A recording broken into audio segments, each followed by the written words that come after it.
요즘 명상에 관심 생겨서 이것저것 찾아보다가 불교가 자꾸 보이더라고. 근데 말이야, 불교가 정확히 뭔지 잘 모르겠어. 종교야? 철학이야? 많이들 그렇게 궁금해해. 사실 불교는 꼭 종교라고만 보지 않아도 돼. 삶의 괴로움을 줄이고 마음을 편하게 만드는 삶의 가르침이야. 그럼 불교는 딱 종교라고 하기엔 좀 다른 거네? 응, 종교적인 면도 있지만 핵심은 왜 우리는 괴로운가에 대한 물음에서 시작해. 부처님은 삶 자체가 괴로움이라고 보셨거든. 아픔, 슬픔, 집착, 불안, 이런 거 말이야. 오, 나 요즘 그런 생각 진짜 많이 하거든. 괜히 공허하고, 감정 기복도 심하고. 맞아. 그래서 불교는 그 괴로움을 없애는 방법을 알려줘. 단순히 기도하고 믿는 게 아니라 직접 알아차리고 실천하는 거야. 약간 심리학 같기도 하다? 맞아. 실제로 심리학이 불교에서 많이 영향을 받았어. 특히 마음 챙김은 불교 명상에서 나온 개념이야. 근데 괴로움을 벗어난다는 게 어떻게 가능한 거야? 부처님은 그걸 사성제라는 4가지 진리로 설명하셨어. 말은 어려워 보여도 내용은 꽤 직관적이야. 첫 번째는 즉 괴로움이 있다는 사실이야. 살면서 겪는 아픔, 슬픔, 실망, 두려움, 다 괴로움이지. 맞아. 인간관계도 힘들고, 돈 걱정, 미래 걱정도 있고, 계속 뭔가 불안해. 그렇지. 부처님은 이걸 삶의 본질로 봤어. 우리가 늙고 병들고 죽는 것도, 원하는 걸 못 얻는 것도 다 고통이니까. 두 번째는 괴로움의 원인이 있다는 거야. 바로 집착이 문제야. 집착? 어떻게? 예를 들어, 누군가 나를 계속 좋아해 주길 바란다거나, 지금의 좋은 상태가 절대 안 바뀌길 바랄 때, 그게 무너지면 괴롭잖아. 오, 인정.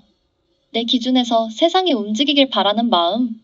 그게 안 되면 스트레스 폭발하. 그런 집착과 욕망이 괴로움의 뿌리라는 거야. 그리고 이건 누구나 가지고 있는 거지. 세 번째는 괴로움은 없앨 수 있다는 희망이야. 완전히 고요한 상태. 더는 마음이 흔들리지 않는 상태가 가능하다는 거지. 그게 현실적으로 가능한 일이야? 물론 하루아침엔 안 돼. 근데 마음을 조금씩 알아차리고 내려놓는 연습을 하면 정말로 괴로움이 줄어들어. 예를 들어, 예전엔 막 욱했는데 요즘은 한 템포 쉬고 생각하게 됐어. 이런 것도 멸의 한 과정이야. 그러면 그 괴로움을 없애는 길이 팔 정도? 맞아. 도는 길이란 뜻이거든.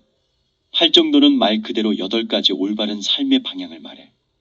바른 견해, 즉 세상을 있는 그대로 보기. 바른 생각, 즉 집착이나 해치는 생각을 줄이기. 바른 말, 즉 거짓말, 험담, 상처 주는 말 줄이기. 바른 행위, 즉 다른 생명을 해치지 않고 도둑질하지 않기. 바른 생활, 즉 도덕적인 직업 선택하기. 바른 노력, 즉 나쁜 습관 줄이고 좋은 마음 키우기. 바른 마음 챙김, 즉 내 감정과 생각을 알아차리기. 바른 집중, 즉 흐트러지지 않고 정신을 고요하게 하기. 와, 이거 완전 삶을 정리하는 전체 매뉴얼 같네? 그치. 팔정도는 단순히 도덕적으로 살아라가 아니라 마음의 방향을 바르게 잡는 연습이야. 실제로 하면 삶이 진짜 많이 편안해져. 그러니까 불교는 괴로움을 없애는 마음 정리법 같은 거구나. 딱 그 표현 좋다. 마음 정리, 인생 리셋 가이드북. 나는 솔직히 불교라고 하면 스님들이나 절에서 기도하는 이미지가 먼저 떠올라. 그럴 수 있지. 근데 꼭 절에 가지 않아도 불교는 누구나 실천할 수 있는 삶의 방식이야. 일상 속에서도 가능해? 당연하지. 예를 들어 화날 때 잠깐 멈추고 숨 쉬어보기. 누군가 미울 때 그 감정을 바라보는 것. 이런 것도 전부 불교에서 말하는 수행이야. 오, 명상이나 마음 챙김 같은 거네? 맞아. 불교는 말 그대로 마음을 잘 돌보는 연습이야.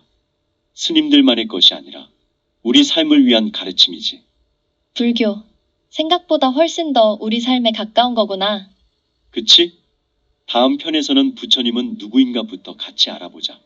불교가 왜 생겼는지도 궁금하지. 완전 궁금해. 다음 영상도 기대할게. 지난번에 불교는 괴로움에서 벗어나는 길이라고 했잖아. 근데 문득 궁금해졌어. 그럼 그 가르침을 처음 말한 부처님은 어떤 사람이야? 신? 성인? 아니면 철학자 같은 분? 좋은 질문이야. 많은 사람들이 부처님을 신처럼 생각하기도 하는데 사실 부처님은 우리랑 똑같은 한 사람이었어. 왕자로 태어났지만 세상에 괴로움이 가득한 걸 보고 그 답을 찾기 위해 모든 걸 내려놓고 길을 떠났지. 오, 약간 영화 같아. 근데 어떤 괴로움을 보고 그렇게까지 결심한 거지? 바로 그 이야기를 오늘 해보려고 해. 부처님은 누구인가? 그리고 왜 그분의 가르침이 지금까지 전해지는지 함께 알아보자. 그럼 부처님은 어디서 태어난 거야? 왕자였다면서? 응, 맞아. 부처님은 지금의 인도와 네팔 사이에 있는 룸빈이라는 곳에서 태어났어. 당시 작은 나라였던 샤카족의 왕자였지. 이름은 시다르타였고. 오, 시다르타. 영화나 책에서 본 적 있는 이름이다. 근데 왕자면 되게 풍족하고 편하게 살았겠네? 맞아. 태어날 때부터 금수저였지. 아버지는 시다르타가 나중에 위대한 왕이 되길 바랐어. 그래서 성 밖의 현실은 못 보게 하고 항상 좋은 것만 보게 했대. 예쁜 정원, 맛있는 음식, 즐거운 음악. 약간 어릴 때 유리방 안에 갇힌 느낌이네. 정확해. 근데 시다르타는 그 안에서도 뭔가 허전함을 느꼈대. 이게 진짜 행복일까? 하고 의문을 품기 시작한 거지. 오, 약간 철학자 기질 있었네. 그 어린 나이에 그런 생각을 했다니 대단하다. 아까 말한 진짜 행복일까? 라는 의문. 그게 부처님 인생을 바꾼 거야? 응. 결정적으로 바꾼 건 어느 날 성 밖으로 나가면서부터야. 왕은 시다르타가 세상의 고통을 보지 못하게 막아왔는데 시다르타가 궁 밖으로 나가길 원하자 어쩔 수 없이 허락했지. 근데 그때 충격적인 네 가지 장면을 보게 돼. 헉, 뭔데? 먼저 본 건 허리 굽고 주름 많고 힘없이 걷는 노인이었어. 그전까지 젊고 건강한 사람들만 보던 시다르타에겐 완전 새로운 광경이었지. 어릴 땐 그런 걸 잘 못 느끼잖아. 근데 실제로 보면 나도 언젠간 저렇게 될까? 싶을 듯. 두 번째는 아파서 고통스러워하는 사람. 기침하고 쓰러지고 움직이지도 못하는 모습이었대. 와, 진짜 현실 충격이다. 궁 안에선 절대 못 봤던 모습이겠네. 세 번째는 죽은 사람. 사람들이 울면서 장례를 치르고 있었대. 헉, 그건 진짜 강하게 와닿았겠다. 죽음이라는 걸 처음 본 거잖아? 그치. 시다르타는 삶의 끝에는 반드시 죽음이 있다. 는 걸 처음 깨달았고 그때부터 이 괴로움에서 벗어날 방법은 없을까? 라는 생각이 깊어졌지. 마지막으로 본 건 수행자. 세상에서 떨어져 조용히 수행하며 살아가는 사람이었어. 앞에 세 개는 다 괴로움인데 수행자는 좀 다르네? 맞아. 시다르타는 그 사람에게서 어떤 평화로움을 느꼈대. 물질이나 권력을 좇지 않고 마음의 평화를 찾는 모습이 인상적이었던 거지. 오, 그래서 그때 결심한 거야? 응. 이 세상의 괴로움이 어디서 오는지, 그리고 어떻게 벗어날 수 있는지 직접 알아보겠다. 는 결심으로 결국 모든 걸 내려놓고 출가하게 돼. 가족, 왕자 신분, 모든 부유함까지 다 두고 말이야. 진짜 쉽지 않은 선택이었겠다. 근데 동시에 뭔가 되게 강한 용기와 깨어남이 느껴진다. 맞아. 그래서 그 이후 이야기도 더 놀라워. 드디어 본격적인 깨달음의 여정이 시작되는 거니까. 그럼 부처님은 진짜로 모든 걸 버리고 길을 떠난 거야? 응, 밤중에 조용히 성을 빠져나와서 머리도 자르고 평범한 옷으로 갈아입고 그때부터 수행자의 삶을 시작했어. 헉, 왕자가 수행자가 되다니. 근데 그때 바로 깨달음을 얻은 건 아니지? 맞아. 그 이후로 6년 동안 정말 혹독한 수행을 했어. 먹는 것도 거의 안 하고 온몸이 뼈만 남을 정도로 말 그대로 극단적인 고행이었지. 6년? 와, 그런 수행 끝에 깨달음을 얻은 거야? 아니, 오히려 거기서 이건 아닌데 하는 의문이 생겼어. 몸을 학대하는 게 마음의 자유로 이어지진 않더라는 거지. 그럼 어떻게? 그때 떠오른 게 중도라는 길이었어. 너무 편하게 사는 것도 너무 괴롭게 사는 것도 아닌 균형 잡힌 삶을 통해 진리를 찾겠다는 결심이었지.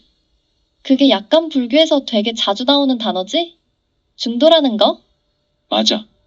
불교의 핵심 중 하나야. 그리고 그렇게 깨달음을 얻기 위해 마지막으로 보리수 나무 아래에 앉아. 나는 진리를 깨닫기 전엔 여기서 일어나지 않겠다. 라고 결심했어. 오, 완전 영화 같아. 그리고 결국 거기서 부처가 된 거야? 응. 깨어난 자 부처가 된 순간이야. 그 순간 그는 삶의 괴로움 그리고 그걸 벗어나는 길을 명확히 보게 되었지. 그게 우리가 앞에서 말했던 사성제와 팔정도의 기반이 돼. 와, 그렇게 해서 불교가 시작된 거구나. 맞아. 깨달음을 얻은 후 부처님은 45년 동안 수많은 사람들에게 그 길을 나눠줬어. 왕도, 농부도, 여성도, 어린아이도 누구에게나. 뭔가 마음이 잔잔해지는데? 부처님은 결국 누군가를 구원한 사람이라기보단 스스로 행복해지는 길을 알려준 사람 같아. 와, 그 말 진짜 잘했다. 불교는 믿어라가 아니라 직접 해봐라야. 그래서 부처님을 신이 아닌 스승이라 부르는 거야. 부처님 이야기를 들으니까 불교가 단지 종교가 아니라 삶의 안내서처럼 느껴진다. 그치? 다음엔 부처님이 전한 가르침 중 가장 중요한 사성제, 괴로움과 행복의 원리에 대해 조금 더 깊이 들어가 보자. 다바암경? 불교 경전이라고는 들어봤는데 정확히 뭔가요? 자바암경은 초기 불교 경전 중 하나야. 부처님이 직접 설법한 가르침을 담고 있어. 아암경이라는 큰 범주 안에 속하는데 그 중에서도 자바암경은 다양한 주제의 짧은 경문들을 모아둔 경전이야. 그럼 잡이 붙은 이유가 있나요? 한자로 잡은 여러 가지라는 뜻이야. 자바암경은 부처님의 가르침을 짧은 이야기 형태로 다양하게 담고 있어서 붙여진 이름이야. 스님들이 수행할 때 자주 읽는 중요한 경전이기도 해. 그럼 자바암경에서 가장 중요한 가르침은 뭘까요? 크게 세 가지로 정리할 수 있어. 연기 법칙 모든 것은 서로 인연에 의해 존재하고 변화해. 무상과 무아 세상은 변하고 변하지 않는 나라는 실체는 없어. 고와 해탈 삶에는 고통이 있지만 바른 수행을 통해 벗어날 수 있어. 연기법은 불교에서 정말 중요한 개념 같네요. 쉽게 설명해 주실 수 있을까요? 그럼 예를 들어볼게. 내가 마시는 한 잔의 차를 생각해봐. 이 차가 만들어지려면 물이 필요하고 찻잎이 자라려면 햇빛과 공기가 필요하지. 농부가 차를 재배하고 물건을 운반하는 사람도 필요해. 이렇게 수많은 조건이 모여야 비로소 내 앞에 차 한 잔이 놓일 수 있는 거야. 이처럼 세상 모든 것은 서로 연결되어 존재해. 이것이 바로 연기 법칙이야. 그렇다면 무아는 나는 없다는 뜻인가요? 단순히 존재하지 않는다는 뜻이 아니야. 보통 우리는 나라는 존재를 단단한 실체처럼 여기지만 사실 우리의 몸과 마음도 계속 변해. 예를 들어 어린 시절의 내 모습과 지금의 내 모습은 같을까? 아니요. 많이 변했어요. 맞아. 우리의 생각, 감정, 몸은 항상 변하고 있어. 그러니까 우리가 이게 진짜 나야라고 집착할 대상은 없다는 거지. 무아는 그런 집착을 버리라는 가르침이야. 고와 해탈, 고통에서 벗어나는 길. 네, 이렇게 배우면 인생이 좀 허무해질 것 같아요. 그럴 수도 있지. 하지만 불교에서는 이걸 부정적으로 보지 않아. 오히려 이 진리를 깨닫고 나면 더 자유로워질 수 있어. 자유롭다고요? 응. 예를 들어 만약 내가 누군가에게 미움을 받는다면 보통은 속상하고 신경 쓰이겠지. 하지만 모든 감정은 변한다는 걸 알면 그 사람의 감정도 내 기분도 계속 변할 거란 걸 깨닫게 돼. 그러면 굳이 거기에 매달릴 필요가 없어지는 거야. 이처럼 변화하는 세상을 받아들이면 삶의 괴로움에서 벗어날 수 있어. 그럼 고통에서 완전히 해방될 수 있는 방법이 있나요? 그게 바로 해탈이야. 부처님께서는 고통을 없애는 방법으로 팔정도를 가르쳐 주셨어. 팔정도는 바른 생각, 바른 행동, 바른 말 같은 수행 방법이야. 이것들을 실천하면 점점 마음이 평온해지고 괴로움이 줄어들어. 그럼 우리가 이 경전을 통해 배울 수 있는 건 뭘까요? 자바암경은 단순한 철학이 아니라 삶을 살아가는 지혜를 알려줘. 연기법을 알면 세상 모든 것이 연결되어 있음을 이해하게 되고 무상과 무아를 깨닫게 되면 불필요한 집착을 내려놓을 수 있어. 고와 해탈을 배우면 괴로움 속에서도 자유로울 수 있지. 결국 우리가 삶을 더 평온하고 행복하게 살 수 있도록 안내하는 지도 같은 역할을 하는 거야. 듣다 보니 불교가 철학적으로도 깊고 실생활에도 적용할 수 있는 가르침이네요. 맞아. 불교는 종교라기보다는 하나의 지혜로운 삶의 방식이라고도 볼 수 있어. 자바암경을 통해 이런 가르침을 조금씩 이해하고 실천해보면 마음이 한결 편안해질 거야. 불교에서 업이라는 말을 자주 듣잖아요? 근데 저는 솔직히 좀 무섭게 느껴져요. 나쁜 일이 생기면 내가 나쁜 업을 지었나? 이런 생각도 들고요. 허허, 그런 생각이 드는 것도 자연스러운 거야. 우리는 어릴 때부터 죄 짓지 마라, 벌 받는다, 이런 말 들으면서 자랐으니까 업도 그런 식으로 받아들이기 쉬워. 맞아요. 뭔가 벌이나 죄처럼 느껴져서 더 부담스러워요. 하지만 말이지, 불교에서 말하는 업은 벌이 아니야. 업은 한자로 짓는다는 뜻이야. 말 그대로 우리가 짓는 것, 즉 내가 하는 말, 행동, 마음속 생각, 이게 전부 업이야. 그럼 업은 행동 그 자체예요? 정확히 말하면 그 행동이 남긴 흔적이지. 예를 들어서 누군가에게 따뜻한 말을 건네면 그 사람 마음도 풀리고 내 마음도 부드러워지잖아. 그게 바로 좋은 업이 남는 거야. 아, 업이 꼭 무서운 게 아니라 따뜻한 것도 될 수 있군요? 그렇지. 업은 그냥 씨앗이야. 무슨 씨앗을 심느냐에 따라 어떤 열매가 맺힐지가 달라질 뿐이지. 무섭게 생각할 필요 전혀 없어. 지금 이 순간에도 우리는 업을 짓고 있고 선택할 수 있는 거야. 그 말 들으니까 마음이 좀 가벼워져요. 업이 무서운 운명 같은 게 아니라 지금 내가 어떻게 살고 있느냐가 중요하다는 거네요. 바로 그거야. 지금 이 순간 어떤 마음을 품고 살아가는가. 그게 곧 내 삶의 방향을 만드는 업이지. 그럼 우리가 짓는 업은 언제 어떻게 결과로 돌아오나요?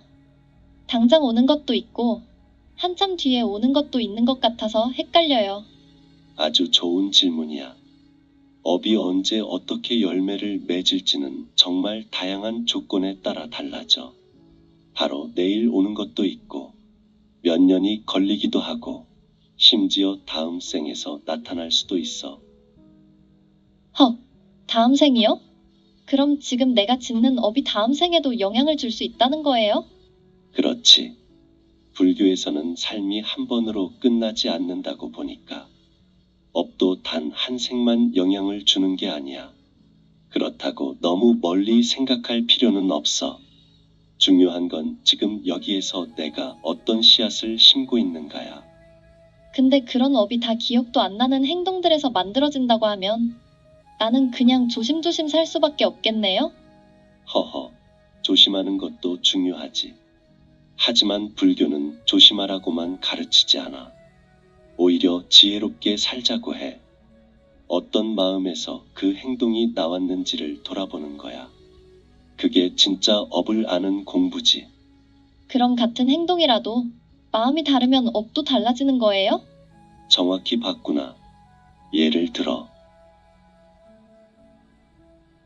누군가에게 똑같은 말을 해도 진심에서 나온 말과 화난 마음에서 툭 던진 말은 전혀 다르지.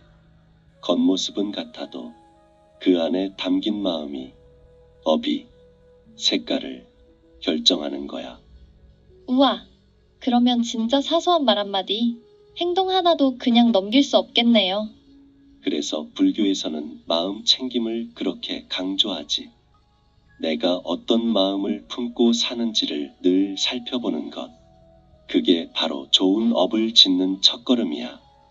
그럼 지금 당장 할 수 있는 좋은 업, 뭐가 있을까요? 많지. 부드러운 말 한마디, 고맙다는 인사, 작은 배려 하나. 심지어 누군가를 미워하지 않으려고 노력하는 그 마음조차도 좋은 업이 돼. 생각보다 되게 따뜻한 거네요. 업이라는 게 무거운 말인 줄만 알았는데, 일상에서도 가볍게 실천할 수 있는 거군요. 그렇지. 업은 우리 삶의 무게이기도 하지만 동시에 희망이기도 해. 지금 이 순간부터 새롭게 지어가면 되니까. 불교는 그렇게 지금부터의 길을 가르치는 거야. 요즘 부쩍 그런 생각이 들어요. 사람이 죽으면 끝일까요? 아니면 다시 태어나는 걸까요? 죽음에 대한 물음은 누구에게나 찾아옵니다. 특히 삶이 힘들 때 또는 사랑하는 사람을 잃었을 때 더욱 그렇지요. 불교에서는 그것을 윤회라고 합니다. 죽고 또 태어나고 그렇게 계속 도는 것이지요. 근데 진짜 그렇게 되는 건가요? 다시 사람으로 태어나기도 하고 동물로도 태어난다던데. 그건 꼭 믿어야 불교를 배울 수 있는 건가요? 좋은 질문이에요. 불교에서 말하는 윤회는 단순히 다음 생에 어떤 존재로 태어난다는 뜻만은 아닙니다. 육도라는 말 들어본 적 있나요? 지옥, 뭐 그런 건가요? 맞습니다. 지옥, 아기, 축생, 아수라, 인간, 천상. 사람은 업, 즉 자기의 말과 행동, 마음에 따라 이 6세계를 오간다고 하지요. 그럼 내가 착하게 살면 좋은 곳에 태어나고 나쁘게 살면 벌 받는 건가요? 불교에서 업은 심판이 아닙니다. 그저 원인과 결과, 씨앗과 열매의 관계예요. 지금 내가 짓는 마음 하나가, 말 한마디가 내 미래를 만들고 있죠. 근데 죽은 다음 얘기잖아요. 아직 살아있는 저는 그걸 어떻게 믿어요? 솔직히 말해, 너무 신비하게 들려요. 당연하죠. 불교는 윤회를 무조건 믿으라고 강요하지 않습니다. 다만 이렇게 묻고 싶어요. 지금 삶 속에서 계속 반복하고 있는 고통 없습니까? 있어요. 늘 비슷한 사람에게 상처받고, 같은 후회하고, 또 똑같은 선택을 반복해요. 그게 바로 윤회입니다. 태어나는 장소가 중요한 게 아닙니다. 무지 속에서 고통을 반복하는 삶 자체가 윤회지요. 그럼 윤회에서 벗어나는 건 어떻게 하는 거예요? 그걸 우리는 해탈이라고 부릅니다. 해탈은 이 세상을 떠나는 게 아닙니다. 지금 이 순간 더 이상 무지와 집착에 끌려다니지 않는 자유를 말하지요. 그게 말처럼 쉬운 건 아니네요. 그렇습니다. 그래서 불교는 수행을 강조하지요. 스스로를 바라보는 연습, 마음을 관찰하고 알아차리고 놓아보는 연습, 작은 선택 하나에도 자비와 지혜를 담아보는 거예요.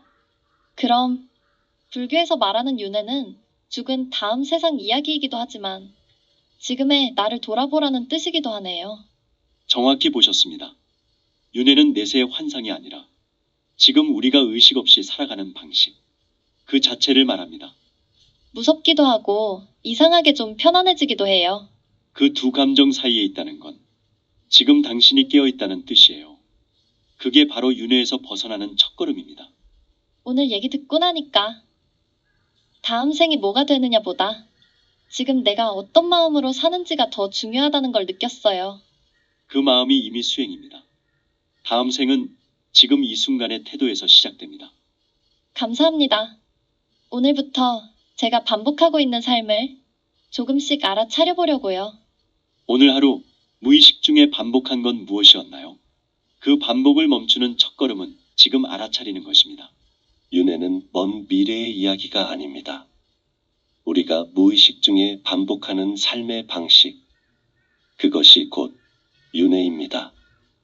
지금 이 순간, 당신은 어떤 감정과 선택을 반복하고 있나요? 그 반복을 알아차리는 순간, 다음 생은 조금 달라질 수 있습니다. 오늘 당신 안의 윤회는 어떤 모습이었나요? 조용히 마음속에 물어보세요. 명상이라는 말은 많이 들었는데, 솔직히 저는 어떻게 하는 건지도 잘 모르겠고, 좀 어렵게 느껴져요. 허허, 그럴 수 있지. 명상이라고 하면 다리 꼬고 앉아서 고요하게 아무 생각도 하지 말라는 것처럼 들리거든. 하지만 불교에서 말하는 명상은 꼭 그렇게 어려운 것만은 아니란다. 그럼 명상은 아무 생각도 하지 않는 상태가 아닌가요? 꼭 그런 건 아니야. 명상은 생각을 없애는 게 아니라 지금 이 순간 내 마음이 어디 있는지를 알아차리는 연습이란다. 그걸 마음 챙김, 즉 사띠라고 하지. 마음 챙김 뭔가 낯설면서도 따뜻한 말이네요. 그럼 명상은 어떻게 시작하면 좋을까요? 처음엔 아주 간단하게 시작해도 좋아. 숨 쉬는 걸 알아차리는 것부터 말이지. 숨 쉬는 거요? 그렇지. 그냥 조용한 자리에 앉아서 내가 숨을 들이쉴 때 들이쉰다. 내쉬면 내쉰다. 이렇게 알아차리기만 해도 그게 바로 명상이야. 숨을 조절하려고 하지 않아도 되고, 마음을 억지로 고요하게 만들 필요도 없단다. 그렇게 간단하게 시작해도 되는 거군요. 근데 그걸 왜 하는 거예요? 그냥 편해지려고요? 좋은 질문이야. 명상의 목적은 단순히 마음을 편하게 만드는 것 이상이야. 우리의 습관적인 반응을 알아차리고 그 고리를 끊는 힘을 기르기 위해서지. 고리를 끊는다니요? 예를 들어 누가 나에게 화를 내면 보통은 자동으로 화가 나지. 근데 명상을 하면 그 순간, 아, 지금 화가 올라오고 있구나 하고 스스로 알아차릴 수 있어. 그러면 반응을 잠시 멈추고 다른 선택을 할 여지가 생기지. 와, 그게 진짜 된다면 삶이 훨씬 부드러워질 것 같아요. 그럼 명상은 꼭 앉아서 조용히 해야만 하는 건가요? 허허, 그렇지 않지. 걷는 명상, 먹는 명상, 설거지 명상도 있단다.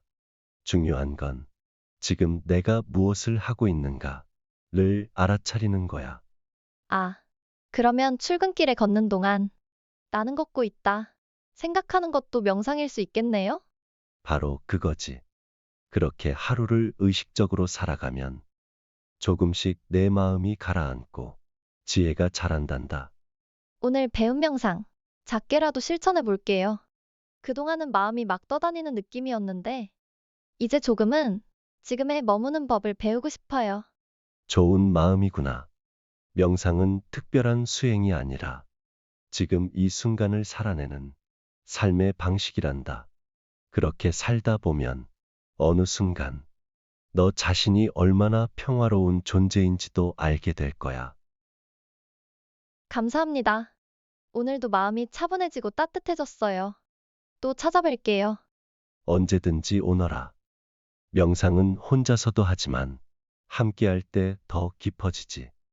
그대 마음에도 고요한 연못 같은 평화가 함께하길.